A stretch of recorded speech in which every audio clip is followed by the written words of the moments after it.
বাতাসে ছাদের মধ্যে আগুন ধরাতে বেশ কষ্টই হচ্ছিল। আমরা বানাবো আজকে তেলের পিঠা। আসসালামু আলাইকুম এভরিওয়ান, কেমন আছেন? আমরা আজকে বানাবো তেলের পিঠা। তেলের পিঠার জন্য এখন তেলটা দিয়ে দিয়েছি। তেলটা ভালো করে গরম হলে আমার চোখ জ্বলতেছে।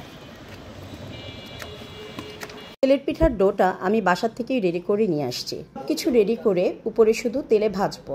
এই জন্য আগুন ধরানোর জন্য অনেক চেষ্টা চলছিল। যাই হোক, আমাদের আগুনটা ধরলো ফাইনালি। এদিক দিয়ে বাতাসে তো আমার একটু পরপর চোখটাই জ্বলছিল। আমরা এখন তেলের পিঠা বানাবো। অনেক বাতাসে চুলার আগুন ধরছিল না, অনেক কষ্টে আগুন ধরিয়েছি। আর তেলের পিঠার জন্য আমরা এখানে ডো করে নিয়েছি চালের গুঁড়ো, ময়দা, নারকেল, চিনি। দেখি কেমন হয় আমাদের তেলের পিঠাটা। বিসমিল্লাহ। এটা কি ডিসাইড দেখি, চামচটা কই? জানি না আমার পিঠা কেমন হবে।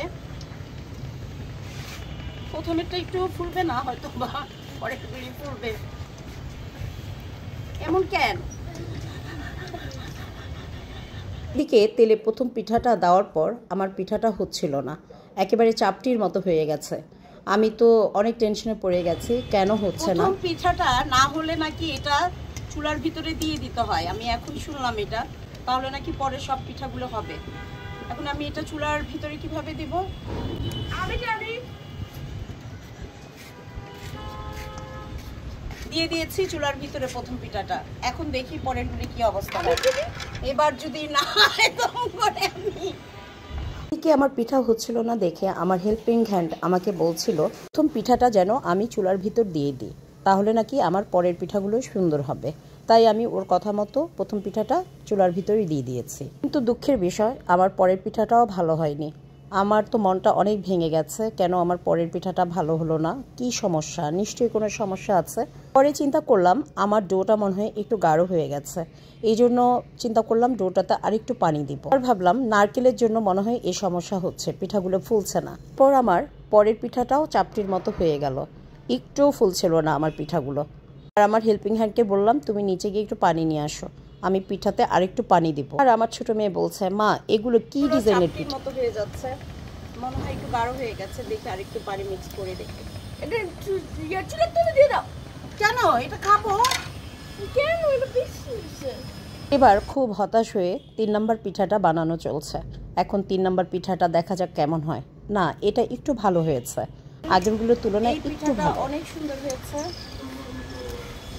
ইনশাআল্লাহ সবগুলোই সুন্দর হবে।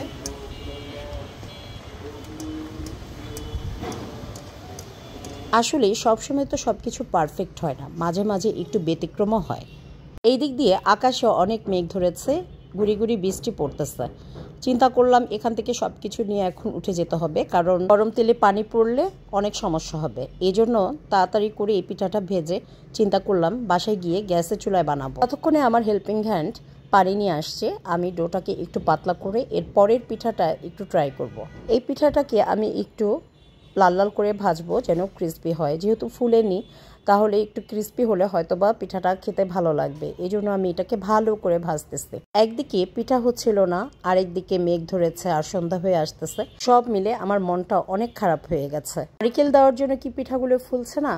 আমি চিন্তা করছিলাম কেন পিঠাগুলো ফুলছে না। আপনারা কেউ জেনে থাকলে আমাকে অবশ্যই জানাবেন।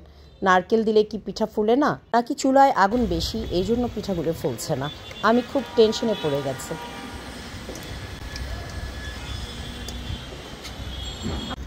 আমার এই পিঠাটা তারপর ভালো হয়েছে।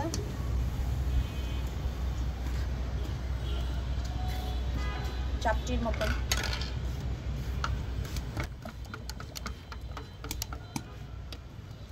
এবার আমি ডোটাতে পানি মিক্স করে পরের পিঠাটা দিচ্ছি। এখন তো আরও বিতিকিচ্ছা, কি যে শুরু হইল, পিঠাগুলো হচ্ছিলই না, মনটা পুরা ভেঙে গেছে। এবার আরও মনে হয় নষ্ট হয়ে গেছে পিঠার ডোটা। এটাই ছিল ছাদে আমার লাস্ট পিঠা, কারণ গুড়ি গুড়ি বৃষ্টি হচ্ছিল, আমাকে এখনই নেমে যেতে হবে। গুড়ি গুড়ি বৃষ্টি পড়তেছে, তাই আমরা এখন এখান থেকে চলে যাব। পিঠা উঠিয়ে ফেলবো এখান থেকে, বাসায় গিয়ে বাসায় বানাবো। কি সুন্দর আগুন ধরছিল, যেতে ইচ্ছে করতেছে না, বাট বৃষ্টি আসতেছে, বৃষ্টির ছিটা পড়তেছে। তেলের মধ্যে পানি পড়লে একেবারে খবর হয়ে যাবে। অবশেষে ছাদ থেকে নেমে বাসায় এসে পিঠাগুলো ট্রাই করলাম। মাশাআল্লাহ, মোটামুটি ভালোই হয়েছে। খুব একটা বেশি ফুলেনি, তারপরে খাওয়ার জন্য পারফেক্ট হয়েছে। আসলে সবসময় যে সব কিছু পারফেক্ট হতে হবে এমন কোনো কথা নেই। কেমন লাগলো আমার ভিডিও? ভালো লাগলে লাইক, কমেন্ট, শেয়ার করবেন।